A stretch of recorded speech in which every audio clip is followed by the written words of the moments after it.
사무엘상 17장 말씀에 보면 아히도벨이라고 하는 사람이 나옵니다. 다윗이 이제 왕으로 있을 때 그 아들 압살롬이 반란을 일으키지요. 그래서 다윗이 왕궁을 버리고 요단 동쪽으로 이제 도망가게 되어지고요. 압살롬이 왕궁을 점령을 이제 합니다.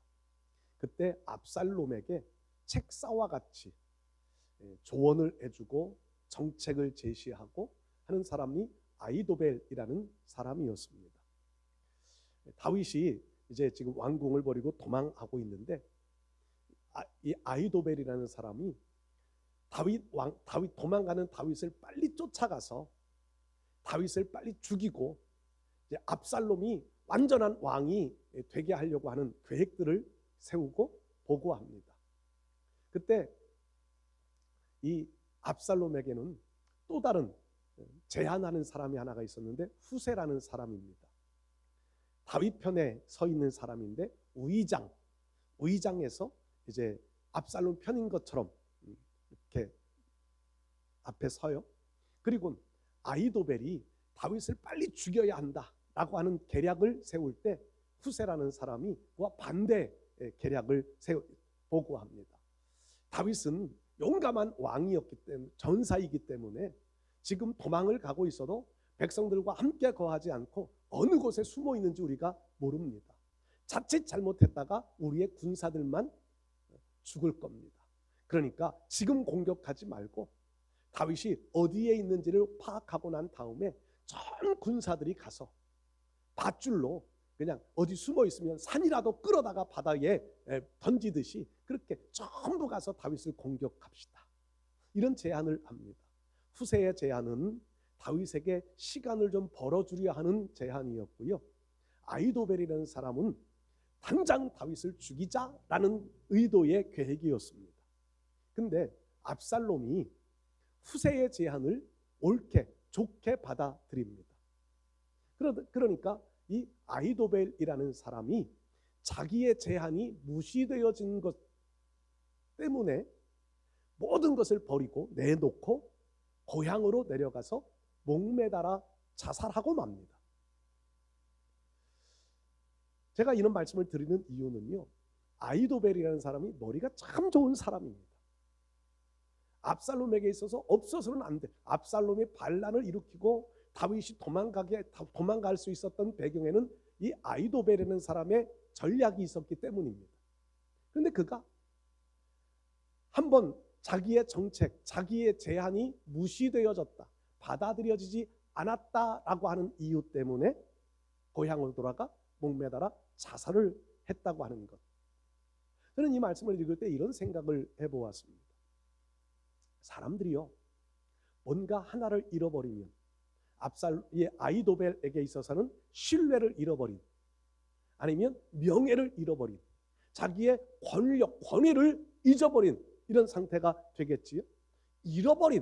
뭔가 잃어버린 것, 그것 때문에 다 잃어버렸다 생각을 하는 겁니다. 그러니까 압살롬에게 신뢰를 잃어버렸다. 압살롬이 나보다 후세라는 사람을 더 신뢰하는구나 라고 하는 마음 때문에 자기의 생애까지 포기하는, 다 잊어버렸다라고 생각하며 목매달아 자살을 하고 마는 거지요. 우리의 삶들 속에도 그런 경우들이 많이 있습니다. 재산을 좀 잊어버렸습니다. 재산의 손해를 보고 사기를 당했다든지 아니면 어려움을 만났습니다. 그러면 조금 잃어버린 그 재산 때문에 내 삶의 모든 것을 다 잊어버린 것과 같이 생을 포기하는 분들 있습니다. 때로는 건강도 그렇습니다. 늘 건강하게 살고 싶은데 우리에게는 원하지 않는 질병의 아픔들이 찾아옵니다. 그 질병에 걸리면 모든 것을 다 잊어버린 것과 같이, 병원에서 사형 선고를 받았습니다. 얼마 못 살겠습니다. 그러면 다 잊어버린 것 같이 이제는 그냥 생을 포기해버리시는 이런 분들 있습니다. 그런가 하면은요, 반대의 사람들도 있지요. 반대의 사람들, 그런 어려움들이 있고 그런 시련들이 있지만 재물도 잊어버렸고 건강도 잊어버렸고 어떤 사랑 관계도 다 깨어져 버렸고, 그렇지만 그럼에도 불구하고 하나님만 붙잡으면 살 수 있다고 하는 믿음으로 살아가는 분들도 있습니다. 다윗이 그런 사람이지요. 압살롬 때문에 왕궁을 버리고 도망가야 하는 비참한 신세, 자기를 따르던 사람들이 압살롬을 따르는 이런 현실들, 친구도 배반해버리는 이런 현실들, 그런 현실이지만 지금 왕으로서의 도망가지만 왕으로 대접을 받나요? 물론 지금 따라가는 사람들이야 왕으로 대접을 해주지만 그를 축출해내는 사람들의 입장에서는 왕으로 대접해주지 않잖아요. 그럼에도 다윗은요 늘 그런 고백을 가지고 삽니다. 내가 언젠가는 반드시 하나님 전에 가서 하나님 앞에 예배합니다. 제사장들이 법궤를 메고 다윗을 따라오려 합니다. 그때 다윗이 법궤를 돌려보냅니다. 하나님의 전에 다시 가져다 놓아라. 하나님이 나를 불쌍히 여기신다면 반드시 내가 돌아와서 이 하나님 앞에, 법궤 앞에 와서 다시 예배할 것이다. 다른 모든 것 다 잊어버려도, 왕위를 빼앗겨버려도 괜찮아요. 하나님만 믿는 믿음이 있으면 됩니다. 이런 고백이요. 여러분, 오늘 우리의 삶들 속에 이런 믿음이 있으실 수 있기를 축복합니다. 다른 모든 것 다 빼앗겨도, 다 잃어버려도 하나님을 향한 믿음의 마음, 하나님을 끝까지 붙잡고 살려 하는 믿음의 마음만은 잊어버리지 않아야 합니다. 다른 것 다 가지고 있어도, 물질도 있고 건강도 있고 사랑도 있고 명예도 다 가지고 있어도요, 하나님 잃어버리면 그것이 가장 큰 불행인 줄로 생각합니다. 그러나 다른 모든 것 다 잊어버렸어도 끝까지 하나님 붙잡고 살아가는 신앙이라면 그 안엔 가능성이 있고요, 하나님의 기적을 볼 수 있는 날들이 오게 될 줄로 믿습니다.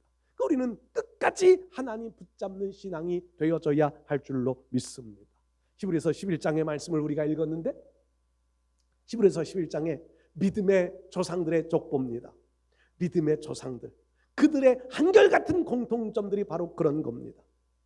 한두 번의 실패가 있습니다. 좌절이 있습니다. 낭망스러운 환경들이 있습니다. 조롱도 받았습니다. 무시도 받았습니다.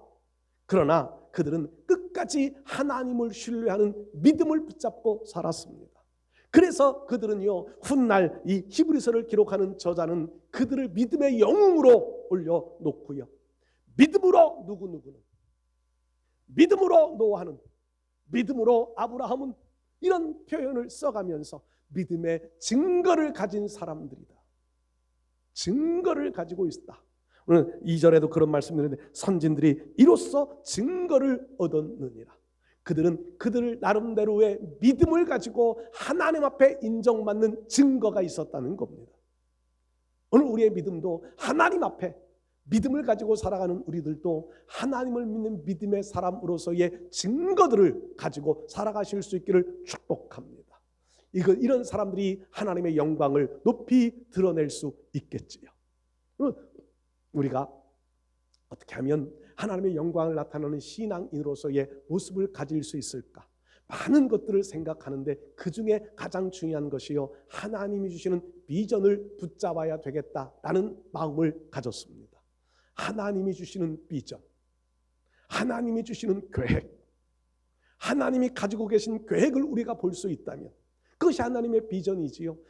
그 비전을 확실하게 붙잡으면 붙잡을수록 우리는요, 더 하나님 앞에 가까이 나갈 수 있게 되리라 믿습니다. 이 비전의 말씀들을 한번 함께 나누며 은혜를 나누겠습니다. 첫 번째로요, 우리가 하나님의 영광을 위한 신앙으로 바르게 살려면 하나님이 주시는 비전으로 인내할 줄 알아야 합니다. 인내, 참아야 한다는 말이지요. 기다려야 한다는 말입니다. 똑같은 현실을 보면서 그 현실 속에 어떤 분은 부정적인 시각으로 바라보는 분들이 있습니다.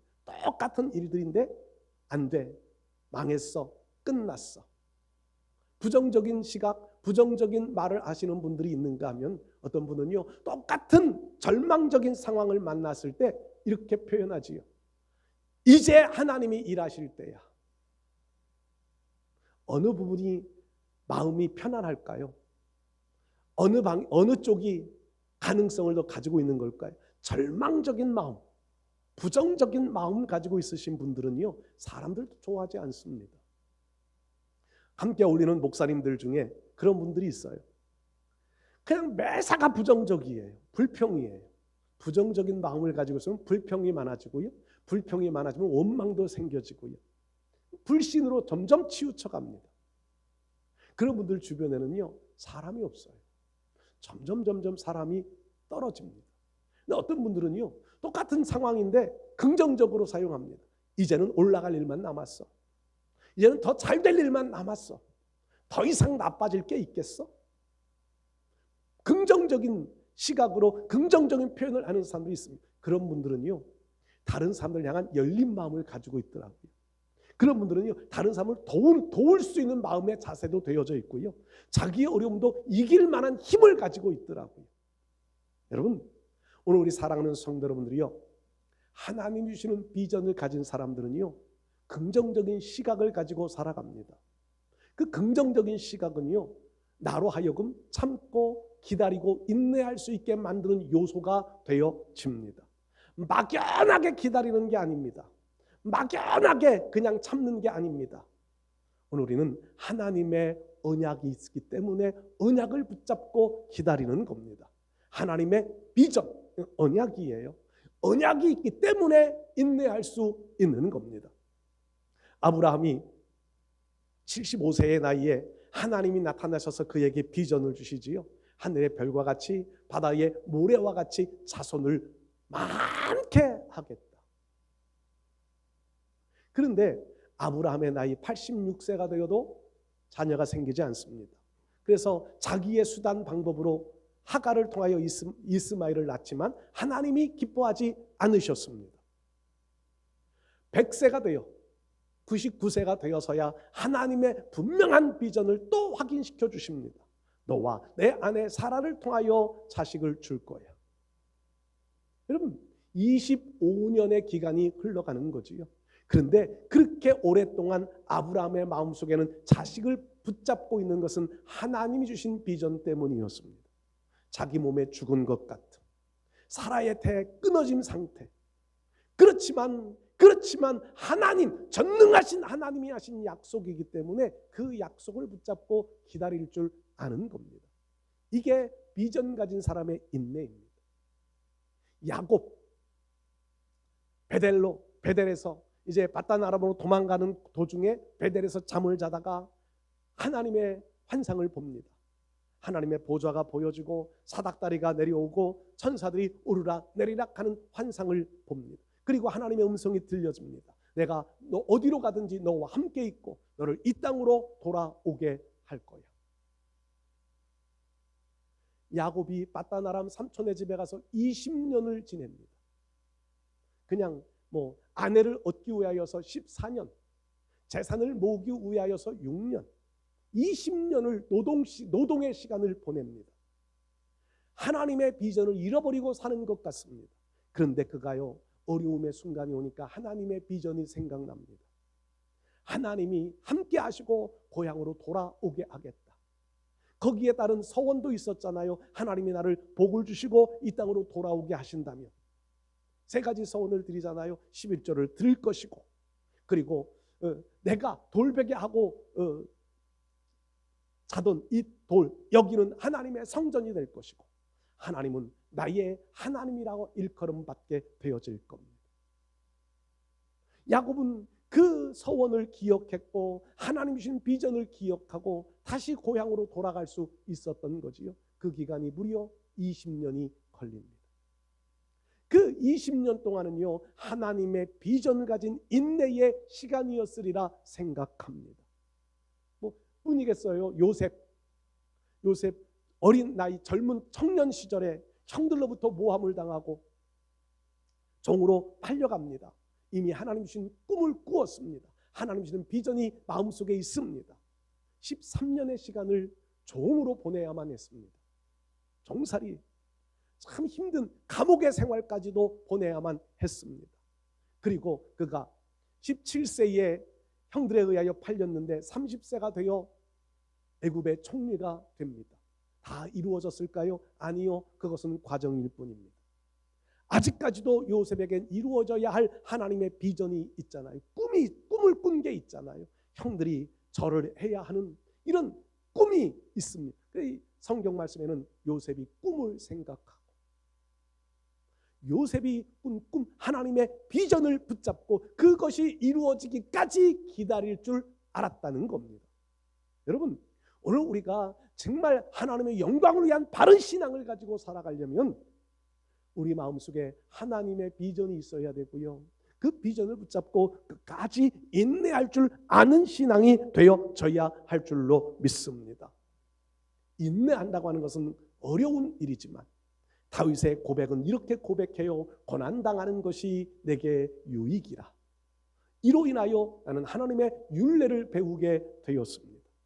고난이라고 하는 어려움, 아픔의 환경들이 있지만 그 속에 하나님이 하신 계획과 하나님이 이루어 가실 뜻이 있음을 알기에 율례를 배우게 하나님의 뜻을 알게 되었다는 거지요. 로마서 8장에는 바울은 이렇게 고백합니다. 현재 우리가 당하는 고난은 장차 받을 하나님의 영광에 좋게 비교할 수 없다. 지금의 아픔들이 있지만 이 아픔들은 하나님이 이루어 가실 계획들 속의 한 부분입니다. 지금 아픔은 내 인생의 끝이 아니라 하나님이 이루어가고 계시는 한 과정에 있을 뿐이라는 거지요. 그 마지막은 하나님의 영광을 볼 수 있게 하는 겁니다. 그 하나님의 영광에 이르는 날에 지금 당하는 고난은 아무 비교거리가 될 수 없다. 여러분, 우리들도 많은 아픔들도 있고 시련들도 겪으며 살아갑니다. 그러나 이것이 우리의 끝이 아니라는 겁니다. 반드시 하나님의 백성으로 하나님의 영광을 나타낼 수 있는 자리에 세우실 줄 믿습니다. 그때까지 인내하며 참고 견디며 살아가실 수 있기를 축복합니다. 두 번째로요, 오늘 우리가 하나님의 영광을 위한 신앙의 삶을 살아가려 한다면 하나님이 주시는 비전으로 흔들리지 말아야 합니다. 인내하는 것과 흔들리지 않는 것은 좀 차이가 있지. 인내는요, 그냥 참고 기다려요. 그래서 마음이 불안하고 초조하고 또 염려도 하고 근심도 해요. 그런데 흔들리지 않는다고 하는 것은요, 확신 가지고 있는 겁니다. 확신. 여러분들, 우리가 신앙생활하면서 믿음이라는 단어들을 참 많이 사용합니다. 믿음에는요, 여러 종류가 있어요. 일반적인 믿음, 교회 다니지 않는 사람도 믿음이 있습니다. 믿음은요, 일반적인 믿음이에요. 제가 언젠가도 그런 설명을 드렸는데, 건물 안에 들어와서 이렇게 앉아 있을 수 있는 이유는요, 이 건물이 무너지지 않을 것이라고 하는 믿음이 있기 때문입니다. 어제도 그 뉴스에 보니까 팔레스타인 지역에 병원에 폭격을 하고 그 공동묘지도 막 파헤치고 이런 지금 비참한 일들이 많이 이루어지고 있더라고요. 거기에 폭탄이 떨어질 줄 안다면 그 자리에 가 있겠습니까? 안 가죠. 안 가요. 그런데 그들은요, 여기만은 안전할 거야 라고 하는 마음 때문에 거기에 가 있는 겁니다. 팔레스타인 지도자들이 공동묘지는 국제법상으로 공동묘지는 파헤치거나 공격하지 않는 게 원칙이랍니다. 그러니까 이 사람들은요, 저들이 여기는 공격하지 않겠지라고 해서 공동묘지 지하를 만들어 놓고 그 안에 숨어 있을 가능성이 있다. 그래서 공동묘지를 파헤쳤다는 거예요. 그곳이 안전할 거라고 생각하는 사람은 그곳에 가 있고요. 그곳에 있을 거라 생각하는 사람은 그것을 공격하는 거고요. 서로의 이게 일반적인 믿음이에요. 우리의 삶에 이루어지는 일반적인 믿음. 그런데 그보다 더 차원 높은 믿음이 있습니다. 예수님을 믿으면 구원받는다고 하는 구원의 믿음입니다. 종교인의 믿음이라고도 말할 수도 있겠지만 우리는 이 교회 안에서는 예수님 믿으면 구원받는다고 하는 믿음을 생명의 믿음이라고 구분합니다. 여러분들은 모두 다 예수님이 나의 구세주라고 하는 것을 믿으시는 줄로 생각합니다. 그래서 오늘 또 그 믿음 가지고 나와서 예배를 드리시지요. 이 믿음 참 훌륭한 믿음입니다. 이 믿음 너무 고귀한, 그러니까 생명이라고 하는 믿음을 거기 생명의 믿음이라고 붙여주지요. 근데 또 하나의 차원의 다른 믿음이 하나가 또 있습니다. 그것은요, 하나님의 기적을 맛볼 수 있는 능력의 믿음입니다. 교회 나와 예수 믿는다고 해서 다 능력을 가지고 살아가는 것은 아닙니다. 예수 믿는 믿음, 그 믿음을 소중하게 여기며 살기는 하지만 능력을 경험하며 사는 사람들은 많지 않습니다. 하나님의 기적을 경험하며 살아가는 사람들은 많지 않습니다.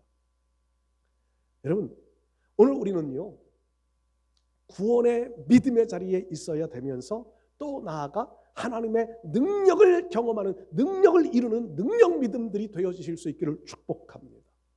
이 능력 있는 믿음이 바로 흔들리지 않는 믿음의 자리입니다. 능력. 이 능력은 확신에서부터 나와요. 천지를 창조하신 하나님을 믿는 믿음이 있기 때문에 우리는 끝까지 하나님 바라볼 수 있는 거지요. 그 앞에 기도할 수 있는 거고 그 하나님을 신뢰할 수 있는 겁니다. 끝까지 이 믿음 가지고 살아가실 수 있기를 축복합니다. 이 능력은요, 능력이 나타나는 것은요, 믿음의 분량만큼 나타난다고 그러잖아요. 내 믿음대로 될지어다. 믿음의 분량이 어느 수준이냐. 하나님이 보실 때 이게 숫자로 한번 표현해 보면 1의 믿음, 하나의 믿음이라면 하나의 기적밖에 맛보지 못할 거예요. 5의 믿음이라면 5 수준의 기적밖에는 맛보지 못할 겁니다. 10의 믿음이라면 10에 가능한 믿음의 능력을 맛보며 살아갈 수 있게 될 겁니다. 이런 믿음이 흔들리지 않는 믿음이 될 수 있는 겁니다. 오늘 우리는 매일매일의 삶들 속에 하나님의 능력이 필요합니다. 매일매일의 삶들 속에 하나님의 기적이 필요합니다. 그 기적을 이룰 수 있는 믿음의 수준에 올라가야 흔들리지 않게 될 줄로 믿습니다. 확신 가진 믿음. 이 확신도요, 제가 언젠가 어릴 적 간증을 한 적이 있는데, 집안이 좀 어려워서 장사를 합니다. 거리에서 노점 장사를 하는데 형이 그 일에 좀 돕는 일을 했습니다. 자전거, 지금 자전거 조그만한 자전거 아니고 옛날 짐 자전거라고 하는 거 있었잖아요. 뒤에다가 그 짐을 많이 실을 수 있는 자전거, 그걸 타고 이제 그 서울의 좀 큰 시장에 물건을 사러 갑니다. 저를 태우고 가요. 가다가 큰 언덕을 이렇게 올라가야 되는데 언덕 밑에 저를 내려놓고 시장으로 가서 짐을 싣고 그리고 와서 그 언덕에 오면 이제 제가 뒤에서 밀고 형은 자전거를 끌고 이렇게 이제 언덕을 올라가야 합니다. 근데 그 거리가 상당히 좀 멀어요. 장을 봐갖고 오는 거리가 좀 멀어요. 형이 이제 시장으로 가서 그 자전거에 짐을 가득 싣고 그리고 옵니다. 저는 그 밑에서요, 언제 올지 모르지만 기다려야만 돼요. 형이 1시간 뒤에 올지 2시간 뒤에 올지 몰라요. 그냥 막연하게 그냥 그 거리에서 기다리고 있어야 돼요. 요즘같이 카페가 있어 카페에 들어가서 기다릴 수 있는 그런 수준도 아니고요. 나이도 어렸고요. 그냥 거리에서 그냥 앉아서 그냥 막연하게 기다려야만 합니다. 집으로 그냥 갈 수도 있어요. 그런데 가지 못하고 그 자리를 지켜야만 합니다. 있어야만 합니다. 왜냐하면 형은 반드시 그 길로 오기 때문에. 반드시 그 길로 와요. 그리고 형이 오면 내가 그 뒤를 밀어야 올라가요. 다른 사람 도움 받아서 갈 수도 있겠지만 형은 또 저를 믿고 그 길로 오는 거예요. 그러니까 저는요, 어느 때는 2-3시간 기다려 본 적도 있었던 것 같아요. 겨울철에 그 추운데 막 바닥바닥 떨면서 거기에서 기다려요. 그리고 형이 오면 뒤에서 밀고 올라가요.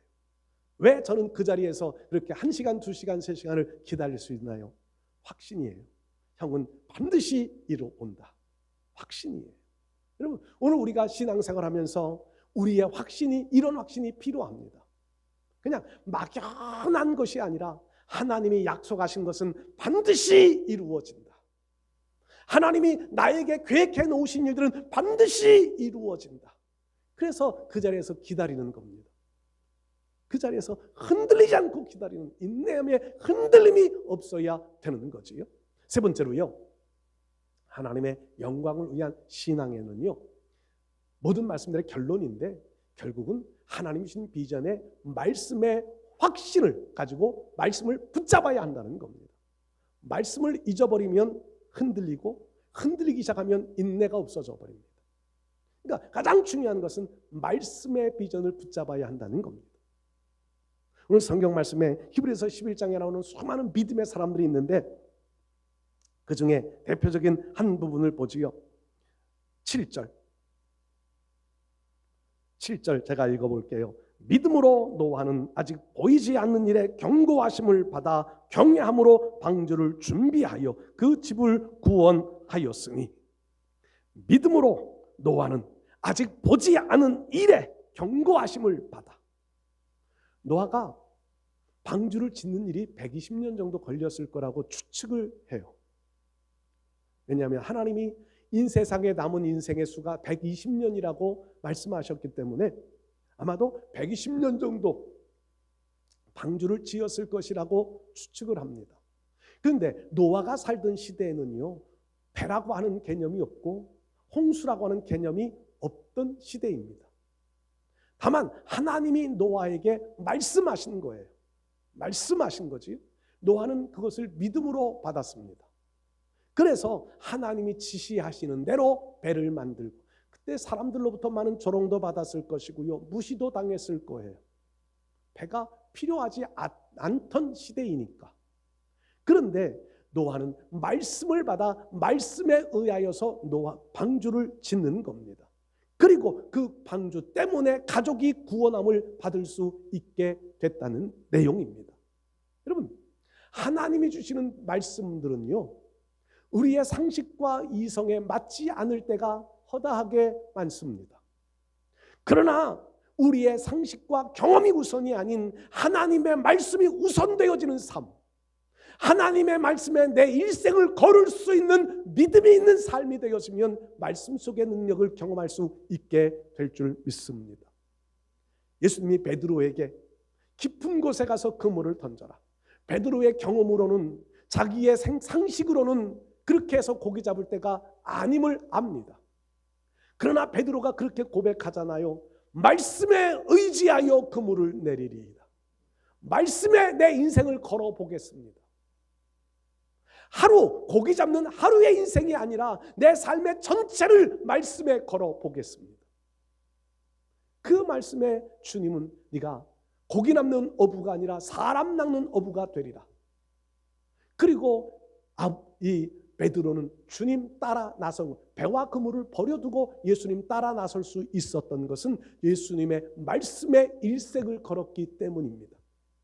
아브라함도 창세기 12장 말씀 보면 하나님 주신 비전을 받고, 비전을 가지고 말씀을 따라갔고, 이렇게 기록하고 있잖아요.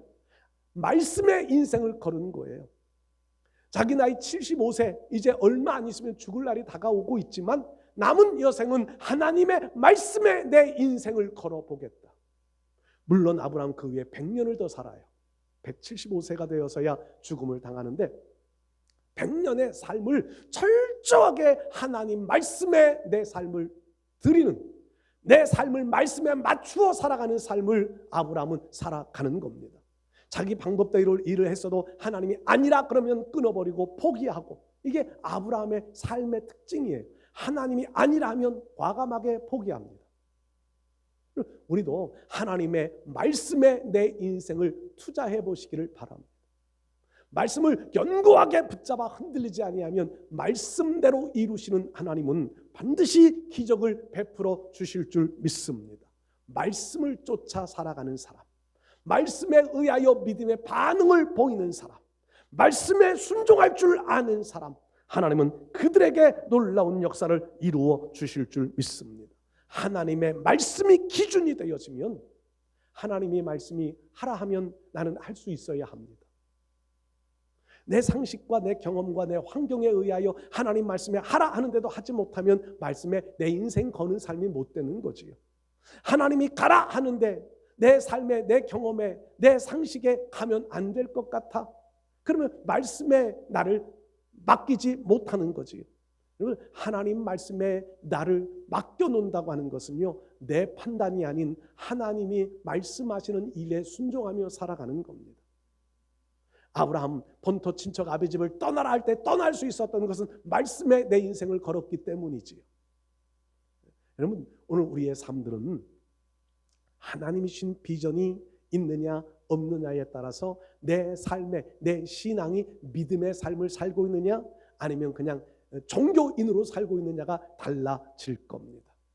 오늘 우리는 하나님이 주시는 비전의 말씀을 붙잡고 그 말씀에 내 인생을 투자하여 흔들림이 없이 시간이 좀 지체되어진다 할지라도 참고 기다릴 줄 아는 믿음을 가지고 산다면, 여기에 오늘 성경에 말씀하신 대로 믿음은 바라는 것들의 실상이요 보이지 않는 것들의 증거라고 하시는 이 말씀처럼 내 삶 속에 아무것도 잡혀지는 것 없고 되어지는 것 없는 것처럼 보여질지라도 말씀에 하나님의 비전에 내 삶을 맡겨놓는다면 하나님은 반드시 선진들이 믿음의 증거를 볼 수 있게 하셨던 것처럼 내 생활 속에서도 이런 증거들을 보게 하실 줄로 믿습니다. 끝까지 말씀 위에 굳게 세워지는 성도 신앙들이 되어주실 수 있기를 주의 이름으로 축복합니다.